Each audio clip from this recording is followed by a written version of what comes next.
Friends, मैं JP Chaudhary और आप देख रहे हैं YouTube channel service to saving guide. Service to saving guide में आपका बहुत बहुत स्वागत है।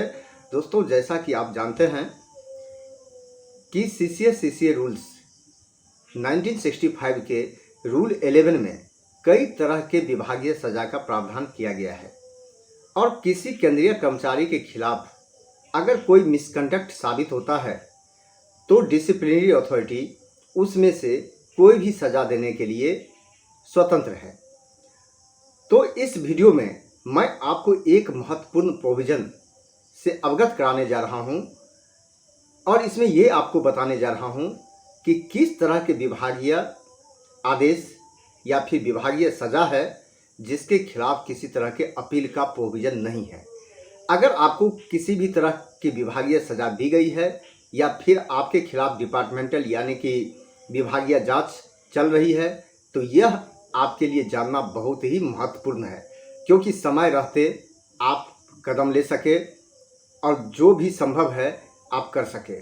तो दोस्तों, मैं इस वीडियो में मैं बात कर रहा हूं रूल 22 और रूल 22 सीसीए रूल्स 1965 और जिसमें ये लिखा हुआ है कि order against which no appeal lies. ये किस तरह के ऑर्डर हैं जिसके खिलाफ कोई अपील का प्रोविज़न नहीं है। दोस्तों, जैसा कि आप जानते हैं कि जब कोई मिसकंडक्ट साबित होता है तो जो आपके डिसिप्लिनरी अथॉरिटी हैं वो आपको सजा देते हैं, लेकिन एक सीसीए रूल्स 1965 में एक एक्स्ट्रा लेयर क्रिएट किया गया है कि सरकारी कर्मचारी को एक एक्स्ट्रा लेयर प्रोटेक्शन दिया गया है और इसलिए इसमें अपील का प्रोविज़न किया गया है। इस स्टैट्यूट बुक में अपील का प्रोविज़न किया गया है कि आप डिसिप्लिनरी अथॉरिटी ने जो आपको सज़ा दिया है या जो भी आदेश पारित किया है इस रूल के तहत और आप उससे संतुष्ट नहीं हैं तो आप अपीलेट अथॉरिटी को अपील कर सकते हैं। और इस तरह से डिसिप्लिनरी अथॉरिटी अगर किसी तरह की मनमानी करती है तो उसे रोकने के लिए और उसे रिवाइज करने के लिए खास करके अपीलेट अथॉरिटी होता है। लेकिन कुछ आदेश ऐसे भी होते हैं, कुछ ऐसे भी सज़ा है जिसके खिलाफ किसी तरह के अपील का प्रोविज़न नहीं किया गया है। तो मैं आपको इस वीडियो में मैं बताने जा रहा हूं कि 3 तरह के खास करके सज़ा है या आदेश हैं जिसके खिलाफ अपील नहीं हो सकता। तो दोस्तों, नंबर 1 पर है, मैं आपको लैंग्वेज भी पढ़ के सुना देता हूं कि any order made by the president, सब रूल 1 रूल 22।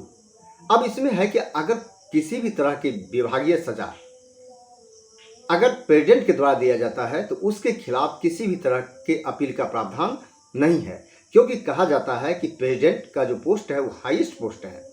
और जैसा कि आप जानते हैं कि ग्रुप ए के केस में जो सजा दिया जाता है वो प्रेसिडेंट के नाम से ही दिया जाता है।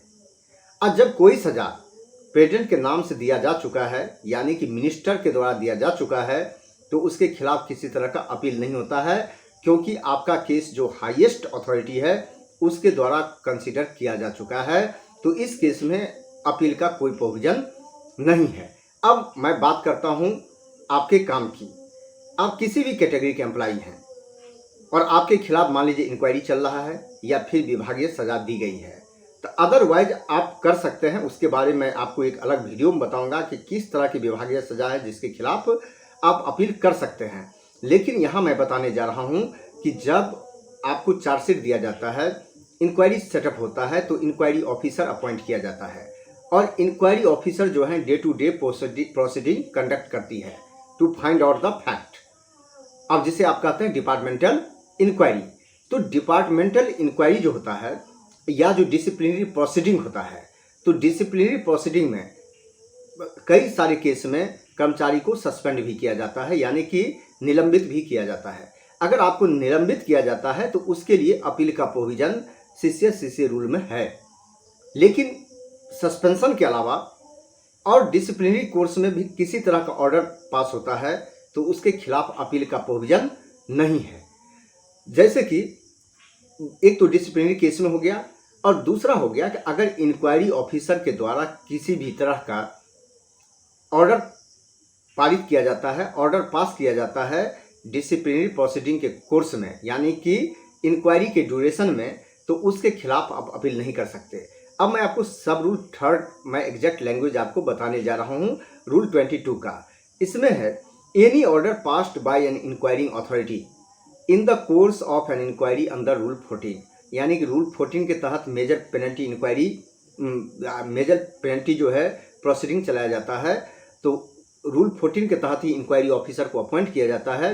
और प्रोसीडिंग के कोर्स में अगर किसी तरह का ऑर्डर इंक्वायरी ऑफिसर के द्वारा पास किया जाता है तो उसके खिलाफ अपील का प्रोविजन सीसीए रूल में नहीं है। लेकिन अब कहेंगे कि किस तरह का ऑर्डर पास होता है, जैसे कि आप डिफेंस असिस्टेंट का नाम देते हैं और इंक्वायरी ऑफिसर के द्वारा रिजेक्ट कर दिया जाता है। सिमिलरली अगर आप एडिशनल डॉक्यूमेंट मांगते हैं, एडिशनल डॉक्यूमेंट अलाउ नहीं किया जाता है, या फिर जो इंक्वायरी के कोर्स में है कि आप विटनेस किसी को बनाना चाहते हैं, इंक्वायरी ऑफिसर अलाउ नहीं करती है, तो ये सब मैं कुछ आपको एग्जाम्पल दिया मैंने कि इस तरह का केस होता है तो इसके खिलाफ आप अपील नहीं कर सकते। लेकिन एक ऑर्डर के द्वारा एक राइट एम्प्लॉय को दिया गया है डिफेंस असिस्टेंट के केस में। आप अगर किसी दूसरे हेडक्वार्टर पर, किसी दूसरे स्टेशन पर अगर डिफेंस असिस्टेंट है और उसको आप एम्प्लॉय करते हैं, उसको आप अपॉइंट करते हैं अपना डिफेंस असिस्टेंट के रूप में, और उसे अगर इंक्वायरी ऑफिसर रिजेक्ट करती है तो उसके खिलाफ अपील नहीं, आप रिप्रेजेंटेशन डिसिप्लिनरी अथॉरिटी को कर सकते हैं। ये प्रोविजन किया गया है गवर्नमेंट ऑफ इंडिया के ऑर्डर से।